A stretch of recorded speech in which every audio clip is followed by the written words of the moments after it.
sont sabliers, potiers, carriers, commerçants, transporteurs de géomatériaux et bien d'autres, tous œuvrant dans l'exploitation artisanale à petite échelle des ressources minières en République du Congo, qui ont pris part durant 2 jours à Brazzaville à un atelier visant à former et sensibiliser ces acteurs sur les outils nationaux de valorisation de leur travail, gage d'éclosion professionnelle de leur métier.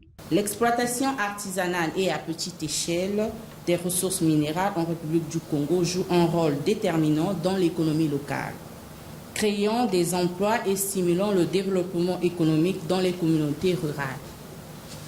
Malheureusement, ce secteur n'est pas réglementé, entraînant ainsi des inefficacités, des pratiques non durables et un manque de protection sociale pour les travailleurs.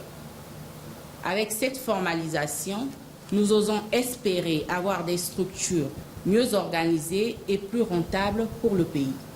Cela permettra à ces entités d'avoir accès au financement, aux technologies modernes et aux marchés structurés. Ces entités seront plus professionnelles. Elles vont améliorer les conditions de travail, promouvoir les pratiques durables et intégrer tous ces acteurs dans l'économie formelle. Organiser ce secteur qui occupe 45 millions de personnes dans le monde et constitue la 2e source de subsistance après l'agriculture, afin qu'il soit plus productif, rentable et durable, est la lourde mission portée conjointement par le groupe des États d'Afrique, des Caraïbes et du Pacifique, financé par la Commission européenne et le Programme des Nations Unies pour le développement.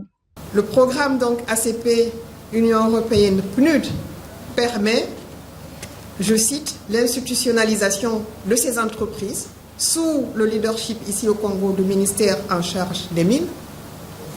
Il permet également à contribuer à élaborer des statuts juridiques et des entreprises.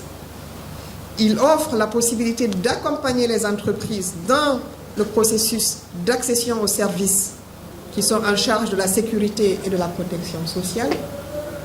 Il permet enfin d'avoir un accès aux fonds d'appui et d'accompagnement en vue de concourir à l'émergence des futures entreprises minières. Certains participants tirent déjà profit de cet atelier de sensibilisation de 25 entités d'exploitation artisanale au profit de formalisation des petites et moyennes entreprises. Elle est bénéfique parce que nous étions dans l'ignorance. Peut-être les autres ateliers ne savaient pas comment se mettre dans les règles, donc dans la formalisation. Mais grâce à cet atelier, on a appris comment faire des démarches, vers où se tourner pour se formaliser. En tout cas, c'est très important. C'était quelque chose que moi, personnellement, j'ignorais. Cette activité me permet de soutenir mes études parce que je suis à l'École nationale de beaux-arts et je suis en train d'apprendre la poterie. Donc du coup, grâce à la poterie, ça me permet de m'acheter le matériel qu'il me faut à l'école. 20% de l'or mondial et 80% de pierres précieuses sont produites par ce secteur, prisé par les femmes en République du Congo et qui assure la production des minéraux stratégiques utiles dans les technologies d'énergie et produits électroniques.